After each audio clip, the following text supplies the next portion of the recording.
Hello everyone, it's me Jenny and it's time for another commentary where I respond to your comments digitally, which I've just finished doing, and then I talk about your comments, so it's more of a conversation-y thing. And the reason why we film on low definition is because I tend to ramble a lot, and otherwise it would take forever to upload and also crappier audio quality for the same reason. And it's a PJ party because currently it is 11:59 on a Friday, which means technically this video is up on time, or at least being filmed on time. And yeah, so I've responded to all your comments digitally, and then I talk about your comments, and I ramble a lot, so bear with me. There wasn't that many comments this week, which is kind of nice, because last week's commentary really was very, very long and took forever to upload and slow down my videos for the entire week. But this week it's been relatively quiet, so I actually managed to respond to your comments relatively quickly. There was no comments on my Monday video, my Monday gaming video, but on my John Dies at the End movie review, there should be... I had this problem with you, Dave, before, I can remember, because 3 shoulder of the hold of Dave. I'm sorry. Sorry, Dave. Your name is, it's hard to tell without spaces what you actually mean. Said he didn't like the film at all, and it was kind of hipsterish. Yeah, I can truly understand people not liking that film. I really enjoyed it because I like surreal comedy within a certain mindset. And that, you know, this is one of those films that actively bemuses you and leaves a lot of questions unanswered, which I can imagine it'll be really frustrating for a lot of people. I really enjoyed it because I just indulged in the stupidity of it all, and I had a lot of fun. But I can truly understand people not liking it. I found it misogynistic. I didn't really see anything that directly objectified or showed abuse of women or anything directly unnecessarily misogynistic. I think, you know, obviously it's a male-driven story, and it doesn't pass the Bechdel test in any way, shape or form, so it's not exactly gender neutral, but I wouldn't call it specifically woman-hating in any capacity. I don't think anyone is looked down upon or treated differently because they're a woman. I think the female lead in this is looked down and maybe treated differently because of her physical disability, but I wouldn't say it was because of her gender. I don't think there's much gender troping. As I said, it's a male-driven story, which, you know, isn't the best thing in the world, but I wouldn't call this film directly misogynistic. But if you've got more to say on the subject, I'd be very interested to hear it. I do like hearing gender politics arguments if they're well structured, so feel free to put that in the comments or reply to my reply, whatever. Moving on to my Wednesday video, I love it, gift from Tor. Oh my gosh, it's sat right under my lamp over there. It's so cute. It's so cute. I keep looking at it like, oh my god, it's so cute. Oh gosh, it's quite late. I should be quiet because there are other people in the house. Tor says she's so happy it got there in one piece. It did. And Sing Me Happy made her day. Woo! Sharing the joy for everyone. Woo! Jazz hands of joy. I have no idea what I'm doing with my life. But smiling from ear to ear. Woo! I'm happy. I am happy that Tor made me happy, that made Tor happy again. If that makes any sense. And also, again, thank you to Jenna, who originally did the artwork that I use on my channel. All of my artwork that's used on this channel, other than some of my stuff that I use for my obviously creativity videos.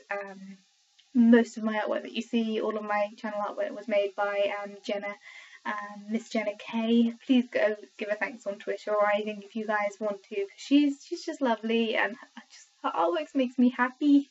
Like, there's few things I can look at and just instant joy. And yeah, Tor's the best. She's just the best. Anyway, on that same video, Nathan Lyle says, nothing is ever made as a month. Many things made as a day, many things are made as a week, but nothing is ever made as a month, especially when you suffer from depression. Well, the thing is, like, the reason why I said it made my month is it wasn't really the best month for me, and you know, when something makes me happy and makes me happy for that amount, it's the happiest thing in my month. So it made my month. You know, to be honest, it was the best thing ever. So if it'd been a really good month, I think it probably might have still made my month. It might still be the highlight of my month. But, you know, one positive moment in a really, really rough time could be the pinnacle of your month. That could be what makes your month. So, you know, it's finding that little shining star in the middle of a rough time that gets you through, I think. But, you know, everyone has different ways of dealing with depression, with anxiety, with emotional problems in any capacity. You've got to find what makes you get through the next day and the next day. But what I'm saying is, made my month because it'd been a really rough month, and that was like the best thing ever. I think even if it had been a good month, it still would have been amazing. But it took my little heart that had been crushed over the course of a few weeks and turned it into a big, blooming, giant heart. So, anyway, I'm gonna have some tea because it's gonna get cold otherwise. Tea. Red Sky Blackbird says he was expecting a bomb, but his expectations were blown.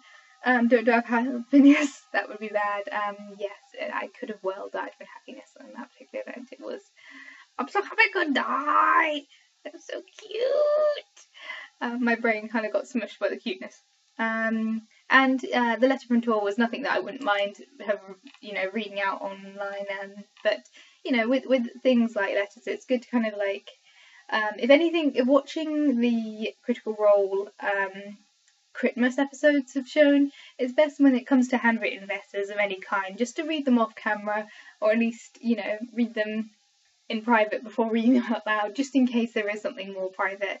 I think, you know, me and Tor and pretty much everyone on the internet that I'm acquainted with has that level of sensibleness and internet awareness that, you know, you really do consider the risk factors of your privacy and health and safety when you're mentioning things like addresses and information that may be shared on an unboxing video. I think most of us are pretty sensible of that, but you know, it's always worth, if in doubt, reading something off camera. But because that was an opening thing, I wanted to open it on camera. I wasn't sure whether or not there would be letter in it, and because I didn't want to make the video super long, I decided to put the letter aside. But there we go. Nothing in that letter would be anything that I would feel uncomfortable reading out online, but I wanted to experience it for me personally without making the video too long. So there we go.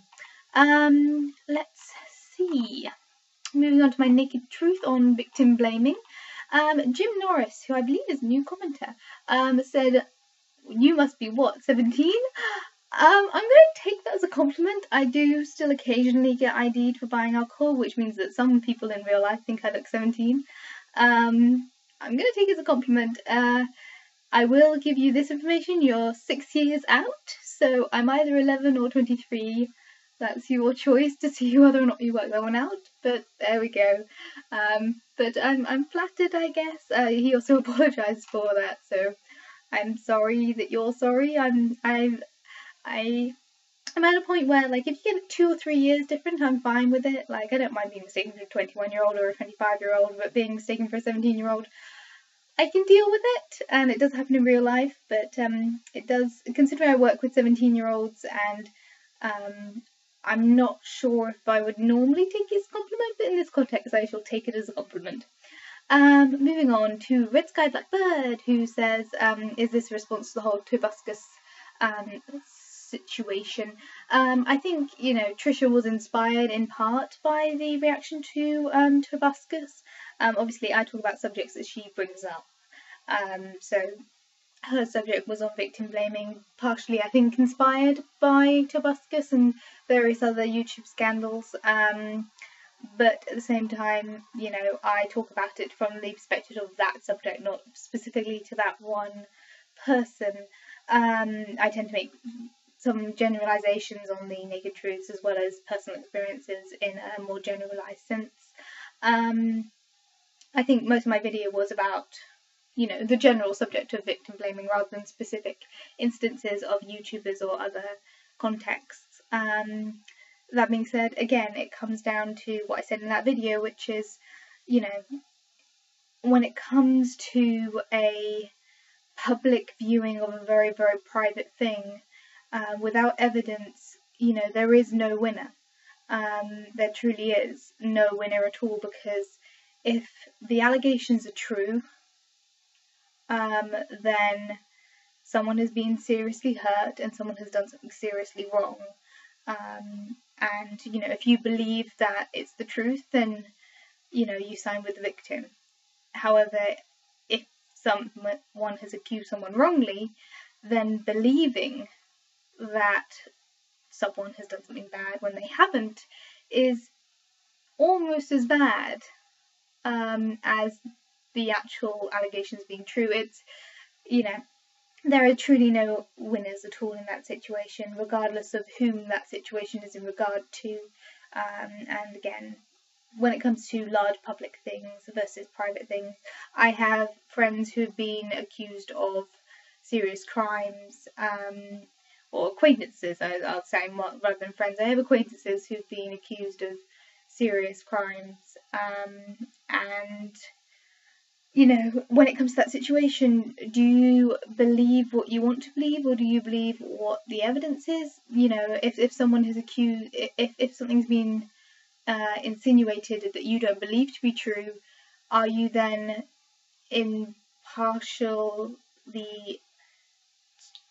are you ignoring evidence for the sake of your own personal ability, or are you, using your own informed mind to add to the conversation? It's very complicated, but it wasn't a direct response to Tobuscus, but it was a response to Chargebacker.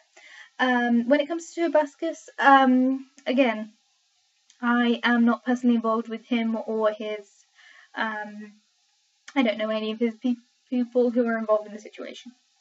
The only YouTuber who is involved in the situation that I've ever been subscribed to is Tobuscus. And, from everything that's come out in the context of this conversation about him, I never really believed him to be on drugs, but once it was said by YouTubers that I trusted, I have no difficulty believing that.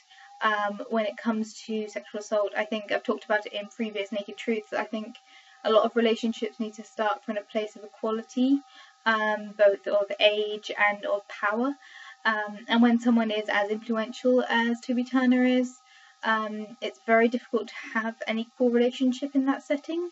And if that relationship is unequal, then there is potential for manipulation, whether intentional or unintentional manipulation. And basically it's what, to summarise in the briefest form, what Philip DeFranco said was that you shouldn't sleep with fans. It's that concept that, there is, whether or not it's intentional, unconscious, there are unconscious pressures to do with having a relationship with someone who has a very different power base. Fans of Toby Turner have a different power base than he has. And that can lead to very, very complicated relationships that may not end happily. So I don't know what the truth is in that situation, but I can truly believe that there is relationship issues that Toby Turner may have with his significant others, but having not been privy to the conversation either side of it, I can't say either way whether or not any of the allegations are true, whether or not the more serious or the less serious ones are true. I genuinely don't have a considered and informed opinion on it. All I can say is that I hope no one was severely hurt by this situation. And if they were wronged, if anyone has been wronged in the situation, that justice is served by and by legal justice, if needs be. And that's pretty much all I can say to it. Does this change my opinion on Tobuscus? Not particularly, because I haven't been a fan of him for quite some time, just simply because he hasn't brought out any work that's particularly affected me. But, people are influential. If a Hollywood actor did something like that, or was accused in that situation, then I'd probably feel the same level of personal indifference, but socially aware interest, if that makes any sense. I honestly don't know. This is a very deep commentary. Usually my commentaries are a little bit more kind of sprawly randomness, but this has actually got pretty deep. Sorry, sip my tea. KSJ says he didn't necessarily understand my entire argument, but talks about taking political tone, taking an even tone when dealing with people that you're not connected to, like celebrities. So yeah, that's basically just what I reiterated. So that's better said than what I just said. What I said was a rambly mess. What you said was very good. And there we go. Jim Norris apologising for getting my age wrong, which, who's to know. Commentary! Last week's commentary. The only two people to reply were KSJ and Nathan. KSJ says, Jenny Rants is a fine idea, do-da-da-do-day. Give that woman a golden crown. Thank you for the crowns. Crowns are good. Nathan Lyle has got several things to say, including he wouldn't mind if I did advertising. As I said, it's going to be a while if ever I do advertising. I don't feel like I should. As someone who doesn't have adverts, I feel like it is morally inconceivable and terrible of me to insist on making other people watch adverts on my path. Similarly, just all explained in that video. That video kind of sums it up. Obviously, it's a very long video, so yeah, that doesn't help much. But yeah, advertising and things and stuff, some words. You wouldn't mind, but as I said, it's a long time off if ever that happens. You found strange joy in me watching stare off in the distance searching for an answer. I do that a lot. I'm just usually better at hiding it. I have not had my wisdom teeth removed, but thank you for the subtle crown mention. It'll be interesting to see me ramble. I think you guys don't quite understand what this commentary thing's about. I don't need any extra drugs or severe pain or dentistry to cause me to ramble on forever and ever. I can talk for days. I'm very good at continuous, nonsensical non sequiturs.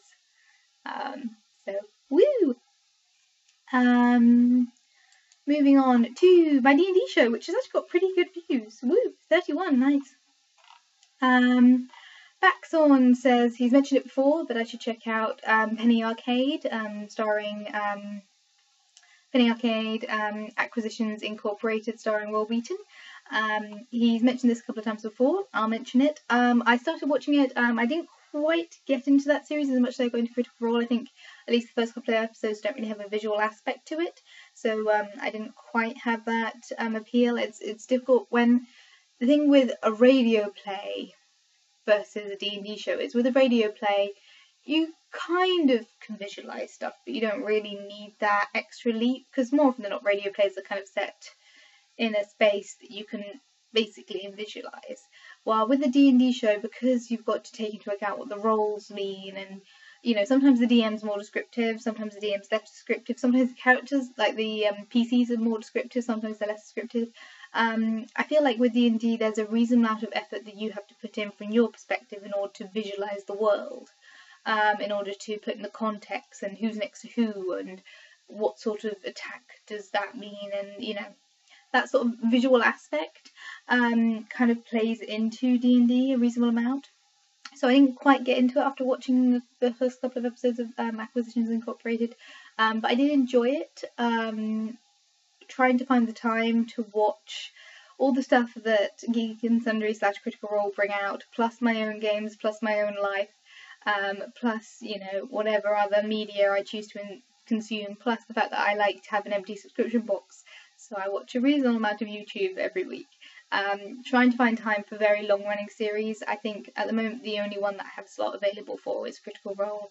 I can only really watch several hour long episodes a week, and Acquisitions Incorporated has been going on for a very long time now, so it would be days and days of continuous viewing for me to catch up. It's on my to-do list. It's just not very high on my to-do list in any shape or form, but I will mention it, and if I do get back into it I'll probably highlight it in my D&D show at some point, but thank you for the reminder. Red Sky Blackbird says, how many people do I have in my group? What classes do they have, and also do they own their own castle? The group that I'm part of, it's a 25 to 30 person group, which is divided into different groups running different RPGs per season. Those seasons are usually 3 months, 2 to 3 months each. There's 1 or 2 DMs that will continue to run their campaign season after season, so you can have long running games. But for the most part, it's usually, base characters to medium level characters. You don't really get to the epic levels. You don't get the long running story context. You don't have years longs of campaign in which you make houses and you build up communities and you have long term NPC relationships. That's the part of the group that I'm part of, and I only joined that group last year around October. No, it was before October. It was around September last year. So, yeah, it's been a while now. But I've done 3 seasons. This is my 3rd season that I'm just starting now. So it's kind of, we don't really get to that point where you have castles. In that group, all of us were level 4. We just got to level 4 when I started DMing. And as I said in my comment back, there was a monk. We were known as the tiny team because I was a halfling bard. We had a halfling monk. We had a tiefling sorcerer, I think, but he didn't come in until he was DMing for a good couple of sessions, so he didn't come back. Oh, was he tiefling? No, I think he might have been. I don't know. We had two halfling, a halfling monk, a halfling bard, a gnomish druid, a dwarven paladin, which I forgot to put on that list, which I gave you, which is commentary, extra information for you. What else was there? A dragonborn wizard, so that was the only normal size one, and a very small elf. I forgot to mention the very small elven ranger. So there was the druid who was a gnome, the ranger who was a very short. In order to be part of the tiny team, he made his elven height very short. He was a very short ranger with a elven ranger. A wizard who was, seemed to remember he was a tiefling, but I don't know. I can't remember because he DM'd half of that campaign. A warlock who was dragonborn, who was the only one of a decent size, and a monk who was a halfling, like my character. So yeah, it was the tiny team. We were all tiny. We're all level 4. A good range of classes. No real fighters. Obviously, the paladin had a reasonable amount of work to do, and the dragonborn got in the melee once or twice. The monk obviously got in melee every once in a while. But yeah, we were the tiny team. It was adorable. And KSJ says Diesel does D&D. That almost makes him want to play. Link to that session is in the description of that particular video. It is worth checking out. It's one of those things where it's only like a 20-minute long video, and it starts off with Vin Diesel kind of looking like an awkward teenager, and by the end of the session you're like, yes, he's a nerd king. But there we go. Finally, last week's Sunday sum up.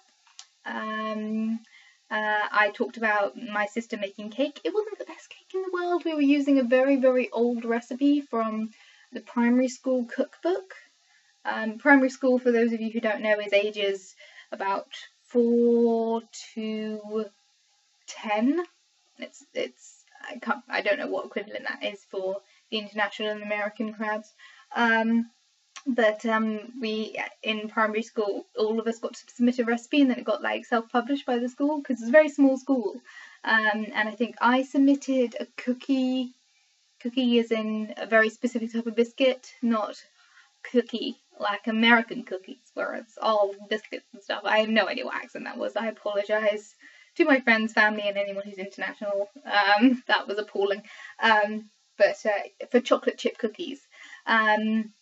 And I think my twin sister did crundle, which is not to be mistaken for crumble.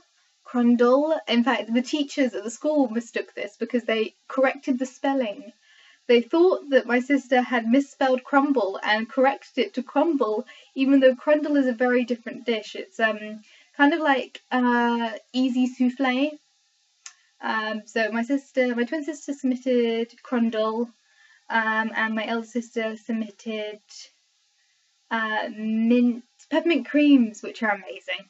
And my mum, who was running the gardening club for the local primary school, she also got to submit a recipe. I think she did a pumpkin soup, because like most of that book is sweet stuff, because obviously it was all submitted by children.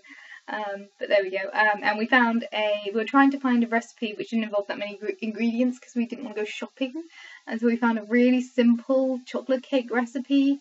And my sister was making that while I was filming that video, and it was not the nicest cake. It was adequate, but I was glad to have lots of cream to go with it because it was kind of dried out. Basically, it wasn't the best cake in the world, but the cake it wasn't a lie. It was truthful. It just wasn't that good. In case you said, cake, did I hear cake? Cake? Yes, you did. Yes, you did. Anywho, that is all the comments from last week's Monday to Sunday videos. And yeah, so much for being a short video, but it's not the longest video, so there we go. I am tired. I haven't finished watching Critical Role's 50th episode. Woo! Congratulations, Critical Role. I'll probably mention it again in my D&D show. But 50th episode, woo! But yes, that was posted obviously this morning, and I haven't finished watching it yet. So I am going to snuggle up in bed with my hot water bottle, which has been my mouse pad for the course of this video, and my last dregs of my splendidly getting cold a cup of tea. And yeah, watch that as I snooze, because it is now quite late. Not that late given how messed up my sleep schedule is, but there we go. Thank you all for watching. Feel free to comment, and thank you to all my crowns from last week, and for this week, those of you who don't know, because these videos are so long, I like to give credit where credit's due, so anyone who gets to the end of the video, I like to know who you are from your comments. So please put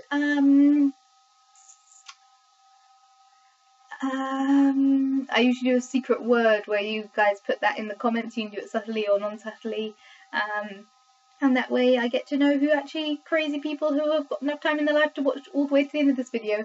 And I usually just look around in my room until I find something that's relatively unusual. Scarf. Please put the word scarf somewhere in the comments. You can be as subtle as you like. Put it into the words of a song or something like that, or you can be as broad as you like and just put the word scarf if you wish, because that would be entertaining for people who don't watch the end of the video. Will be like, why is she talking about scarves? Anywho, yeah. Feel free to put comments down below, and I might talk about them next week, and put comments on any of my videos from this week, or feel free to put comments on last week's video if you want. I don't know whether or not I'll respond. Probably not at this point, but we shall see. I'm going to go to bed. Thank you for watching. Thank you for your comments, and I'll see you guys all next week for another comic commentary, and tomorrow for another daily vlog, and all that jazz. Thank you for watching, and bye.